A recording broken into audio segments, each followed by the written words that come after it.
Hi everyone, this is Anam. Welcome to global online NEET. So आज के इस video में मैंने आपके साथ bachelor of veterinary science and animal husbandry course के बारे में इंफॉर्मेशन डिस्कस करी है। बेसिकली ये कोर्स वो स्टूडेंट परस्यू करते हैं जो एनिमल्स के डॉक्टर बनना चाहते हैं और उस फील्ड में स्पेशलाइजेशन करना चाहते हैं।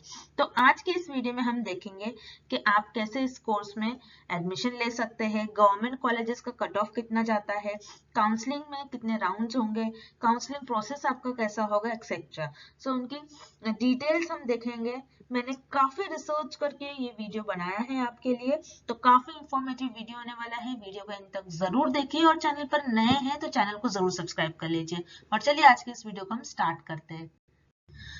Bachelors of veterinary science and animal husbandry, जिसे BVSc इन AH कोर्स भी कहते हैं। अब इस कोर्स के बारे में हम डिटेल्स देख लेते हैं।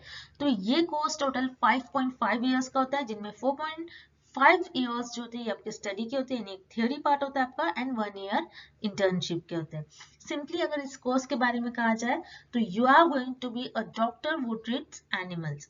अब यहाँ पर देखिए, इस वीडियो में हम डिफरेंट पॉइंट्स को कवर करेंगे, जैसे कि कट ऑफ क्या होगा, कितने मार्क्स पर आपको कॉलेजेस अलॉट होंगे, देन एलिजिबिलिटी आपके परसेंटेज कितने होने चाहिए, देन उसके बाद काउंसलिंग प्रोसेस, आपका काउंसलिंग प्रोसेस किस तरीके से आगे बढ़ता है, राउंड 1 राउंड 2 उनके रूल्स किस तरीके से आपको फॉलो करना है, देन उसके बाद रजिस्ट्रेशन फी आपकी किस तरीके से होगी। तो 1 बाय 1 हम इन सारे पॉइंट्स को वीडियो में डिस्कस करेंगे। तो चलिए वीडियो को हम आगे बढ़ाते हैं।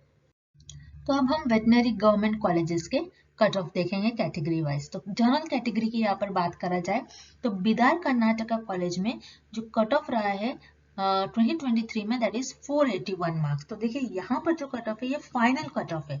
2023 में जो लास्ट गवर्नमेंट सीट थी वो 481 मार्क्स पर मिली थी, यानी जिन कैंडिडेट्स के 481 मार्क्स से ज्यादा मार्क्स थे उन सबको गवर्नमेंट कॉलेजेस में सीट अलॉट हो गई थी।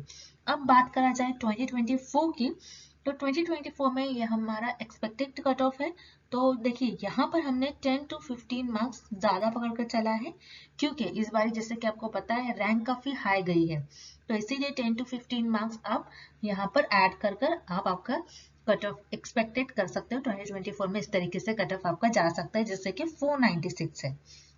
तो याद रखिए, अगर आपका नीट स्कोर 496 या उससे ज्यादा है तो आपको इजीली गवर्नमेंट सीट मिल जाएगी। अब बात करा जाए EWS की, तो यहाँ पर वेटनरी गवर्नमेंट कॉलेज है आसाम में, जिनका यहाँ पर 2023 में कट ऑफ रहा है 421 एंड 2024 की बात करा जाए तो यहाँ पर 436 आप एक्सपेक्ट कर सकते हो। अगर 436 आपके मार्क्स आ रहे हैं या फिर उससे ज्यादा आ रहे हैं तो आपको यहाँ पर गवर्नमेंट कॉलेज मिलने के चांसेस है।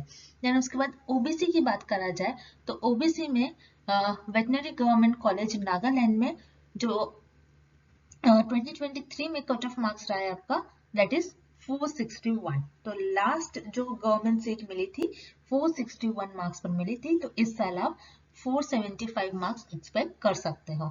इसी तरीके से SC कैटेगरी के लिए PGIVER veterinary college of Jaipur, तो यहाँ पर मार्क्स की अगर बात करा जाए 2023 में तो 392 मार्क्स था, या फिर इससे ज्यादा अगर आपके मार्क्स यानी 2023 में इससे ज्यादा जिन कैंडिडेट्स के SC कैटेगरी वालों के मार्क्स आ रहे थे, यानी सबको गवर्नमेंट कॉलेज अलॉट हो गया था। अब बात करा जाए 2024 की, तो आप 40 मार्क्स एक्सपेक्ट कर सकते हो।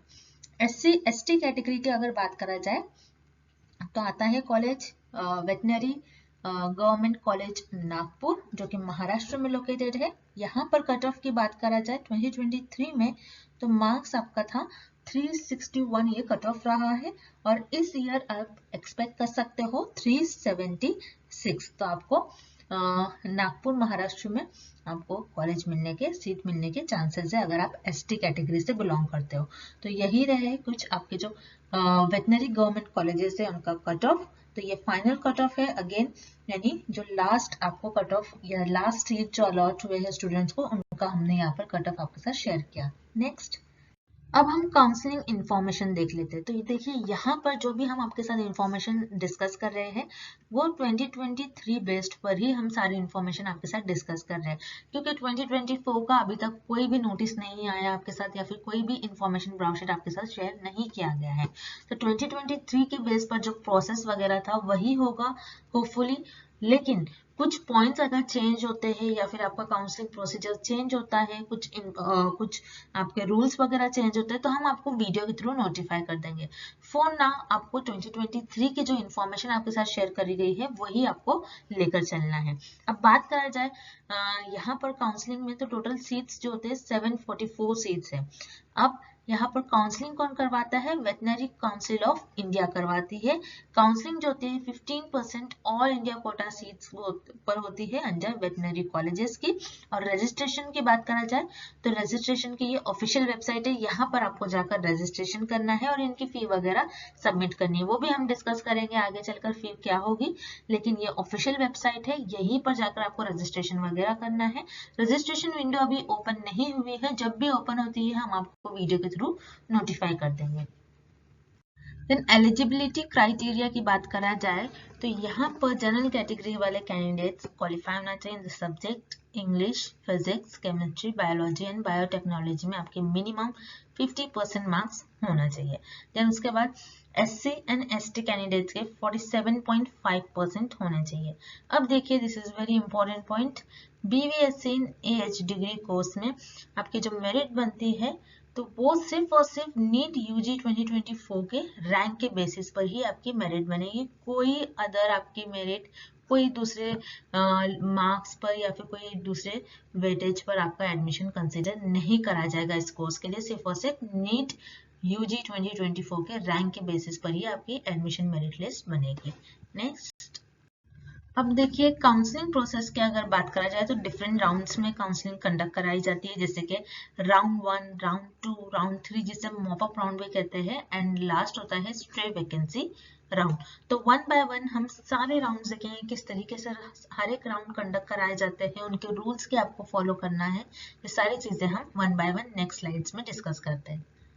अब देखिए काउंसलिंग प्रोसेस के राउंड 1 की अगर बात करा जाए तो सबसे पहले राउंड 1 के लिए आपको रजिस्ट्रेशन करना है एंड फी पे करना है।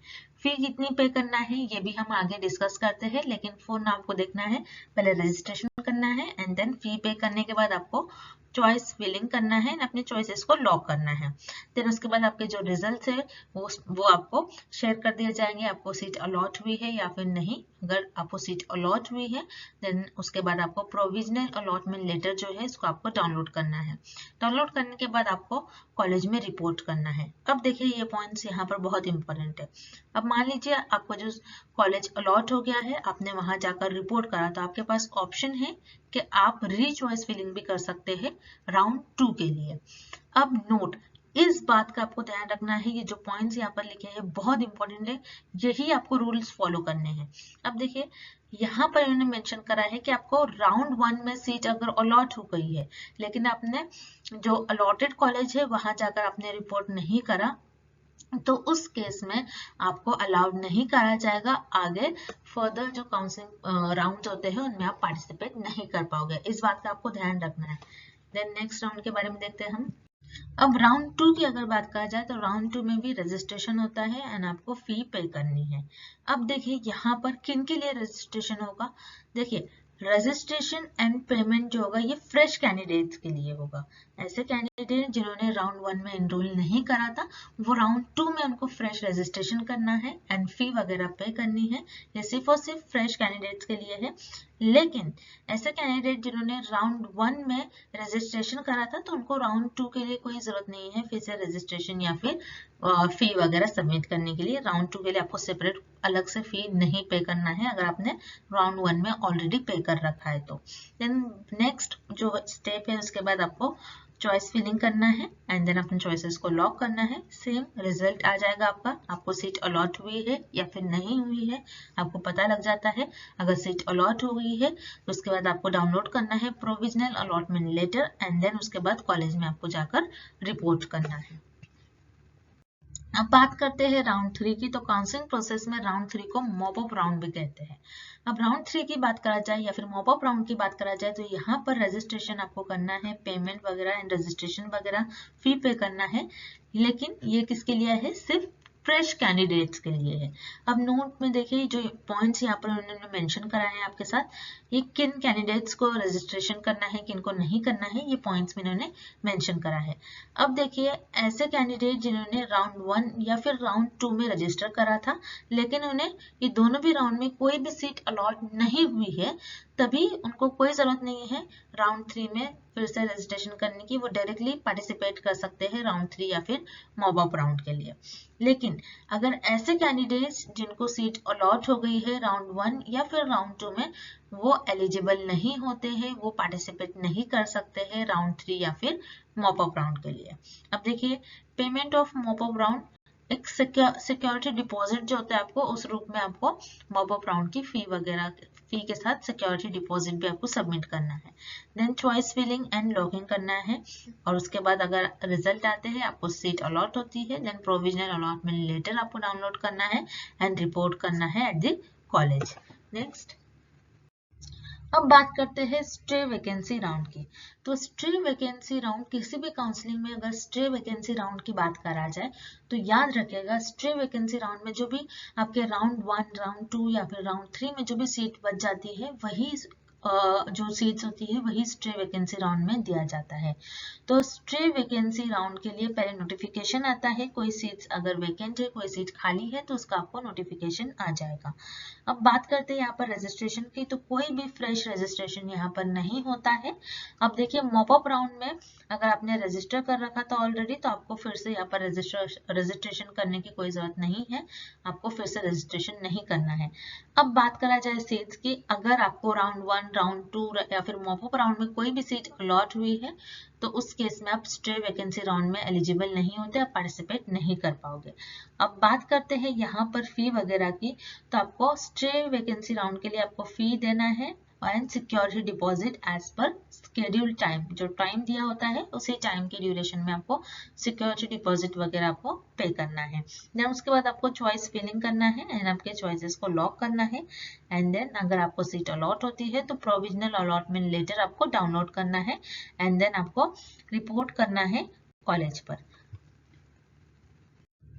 अब देखिए हमने काउंसलिंग प्रोसेस में सारे राउंड्स देख लिए, राउंड 1, राउंड 2, राउंड 3, जिसे मॉप अप राउंड भी कहते हैं, एंड स्ट्रे वैकेंसी राउंड। तो इन सारे राउंड्स के हमने रूल्स वगैरह देख लिया, किस तरीके से आप पार्टिसिपेट वगैरह कर सकते हो, कैसा रजिस्ट्रेशन करना है हर राउंड के लिए, किसी राउंड में न्यू रजिस्ट्रेशन करना है आपको, किसी राउंड में आपको रजिस्ट्रेशन नहीं करना है अगर आपने ऑलरेडी कर रखा है तो। अब हम देख लेते हैं इनकी फी क्या होगी।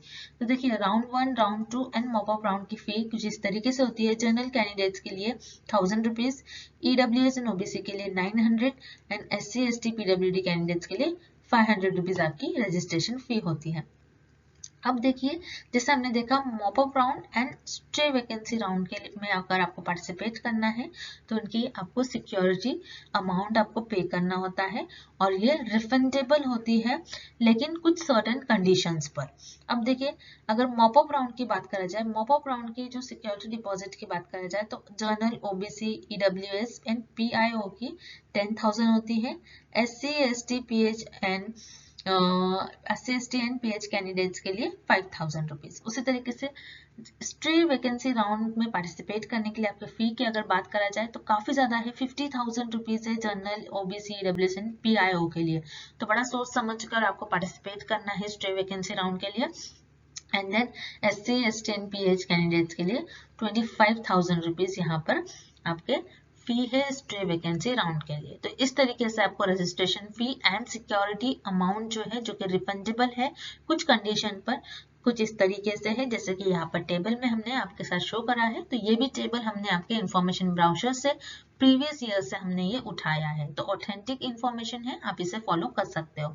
तो आई होप कि आपको यहाँ पर जो हमने इंफॉर्मेशन आपके साथ शेयर करी वो अच्छी तरीके से समझ में आ गई हो। आपको जो भी डाउट है आप हमें कमेंट करके पूछ सकते हो। इसी तरीके से इंटरेस्टिंग वीडियोस देखने के लिए आपको हमारे चैनल को सब्सक्राइब करना है। And thank you for watching this video.